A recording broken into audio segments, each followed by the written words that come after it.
12 राशियों की कैसा रहने वाला है। 12 राशियों के जातक हैं उनके लिए आज का दिन शनिवार का दिन। और अब बारी है आज के महा उपाय की। आज के महा उपाय में मैं आपको बताऊंगा कि श्री हनुमान चालीसा के अद्भुत चमत्कारी प्रयोग आप कैसे कर सकते हैं, जो आपकी किसी भी समस्या से आपको सुरक्षा प्रदान करेंगे और लगाएंगे आपके इस मझधार में जो फंसी नैया है उसको पार। तो अब मैं आपको बताता हूं कि किस तरीके से हनुमान चालीसा को आपको प्रयोग करना चाहिए अपने दैनिक दिनचर्या में। श्री हनुमान चालीसा के बारे में कहा जाता है कि जो भी व्यक्ति इसका नियमित पाठ करता है, कलयुग में उसे किसी भी प्रकार का भय, कष्ट, शत्रु बाधा, गृह बाधा आदि परेशान नहीं करती। खासतौर पर यदि कुंडली में किसी क्रूर ग्रह जैसे शनि, राहु, केतु, मंगल इनकी दशा चल रही हो, इनकी अंतर्दशा चल रही हो, या इनकी कोई कुदृष्टि आपके शुभ ग्रहों पर, शुभ भावों पर पड़ रही हो, इसका प्रयोग किसी भी अत्यंत अभिष्ट कार्य की सिद्धि के लिए भी किया जाता है, मगर इसमें सावधानी रखने की आवश्यकता होती है। सावधानी रख करके यदि आप इसका प्रयोग करेंगे तो निश्चित आपको लाभ मिलेगा। इष्ट कार्य की सिद्धि के लिए मंगलवार या शनिवार का दिन आपको तय कर लेना चाहिए। ध्यान रखना चाहिए कि शुक्ल पक्ष का मंगलवार हो। इस प्रयोग को करने के लिए आपको ध्यान ये रखना है कि आप अपने घर के आसपास किसी हनुमान मंदिर में जाएं, या फिर हनुमान जी की कोई प्रतिमा या कोई आकर्षक चित्र या राम दरबार का कोई दृश्य अपने घर में अपने सामने आप स्थापित कर लें और वहां बैठ करके लाल वस्त्र धारण करके ओम हन हनुमते नमः मंत्र का जप आप निरंतर 108 बार करें। पूजा के लिए आपको कुशासन का प्रयोग करना चाहिए। कुश का आसन लेना चाहिए। कुश एक प्रकार की घास होती है जिससे बने हुए आसन का प्रयोग आपको करना चाहिए। पूजा के लिए स्थान जब आप चुने तो आपको ध्यान ये रखना चाहिए कि वह स्थान शुद्ध हो और उसके साथ साथ वह स्थान शांत हो। जहां आप जब पूजा करें तो वहां पे आपको कोई विघ्न न डाले, आपकी साधना में और आपकी आराधना में कोई किसी भी प्रकार की बाधा ना आए। किसी एकांत अथवा निर्जन अगर स्थल में आप इस हनुमान जी के मंदिर को खोज लेते हैं और वहां पर आप इस अपनी साधना को करते हैं तो निश्चित आपकी साधना जल्दी सिद्ध होती है। हनुमान जी की कृपा आपको जल्दी मिलती है। हनुमान जी की पूजा में दीप दान का बहुत ही खास महत्व बताया गया है। तो दीप कैसे आपको बनाना है ये मैं बता देता हूं।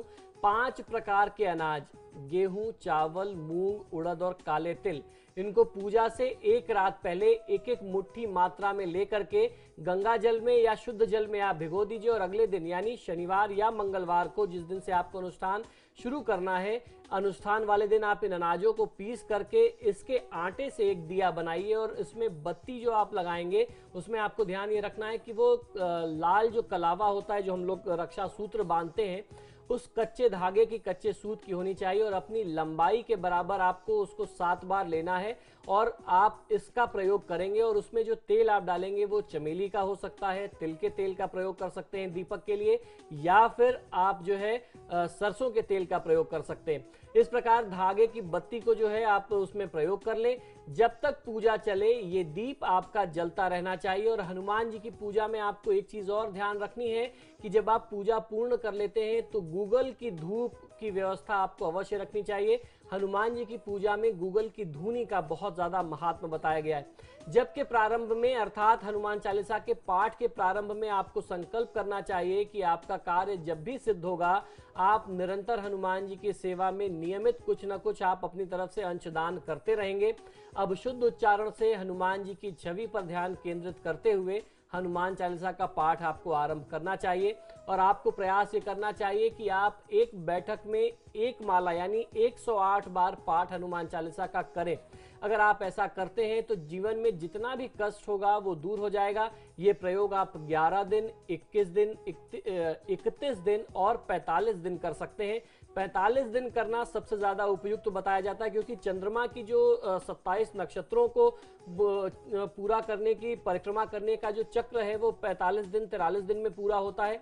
तो यदि आप 45 दिन में इस प्रयोग को करते हैं, 45 दिन के लिए इस प्रयोग को करते हैं तो किसी भी प्रकार का रोग, शोक, कष्ट और भय होगा, आर्थिक परिस्थिति बहुत ज्यादा खराब होगी, आपका प्रॉपर्टी से संबंधित कोई वाद विवाद चल रहा होगा, कोर्ट कचहरी के मामले होंगे, हर प्रकार के वाद विवाद में सुरक्षा देने वाला ये प्रयोग है। आपको बहुत अच्छा लाभ मिलेगा। जिस घर में हनुमान चालीसा का नियमित पाठ होता है वहां दुर्भाग्य, भूत प्रेत का प्रकोप और असाध्य शारीरिक कष्ट कभी नहीं आते। जो व्यक्ति नित्य पाठ करने में असमर्थ है उन्हें कम से कम ऐसा प्रयास करना चाहिए कि मंगलवार और शनिवार को ये जप अवश्य करें। अगर आप ऐसा करते हैं तो भगवान श्री हनुमान के साथ साथ श्री सीताराम जी और महादेव शिव, क्योंकि भगवान हनुमान जो है वो शिव जी के रुद्रावतार हैं, 11वां अवतार है, तो महादेव शिव और सीताराम जी की कृपा आपको निरंतर मिलती रहेगी। ये थे आज के महा उपाय और राशियों के बारे में हमने बात की कि शनिवार का दिन जो राशि है, 12 राशियां हैं, उन जातकों के लिए कैसा रहने वाला है। महा उपाय को आपने ध्यान से सुना है। आपके जीवन में कोई भी कष्ट है, उस महा उपाय को करके आप उन कष्टों से निवारण पा सकते हैं। पंडित जी, बहुत बहुत धन्यवाद स्टूडियो में आने के लिए और हमारे दर्शकों की समस्या का समाधान करने के लिए। जय हनुमान। तो हमारे आज के आपके सितारे में फिलहाल इतना ही। एक बार फिर हाजिर होंगे आपके बीच आपकी तमाम समस्याओं के समाधान के साथ। फिलहाल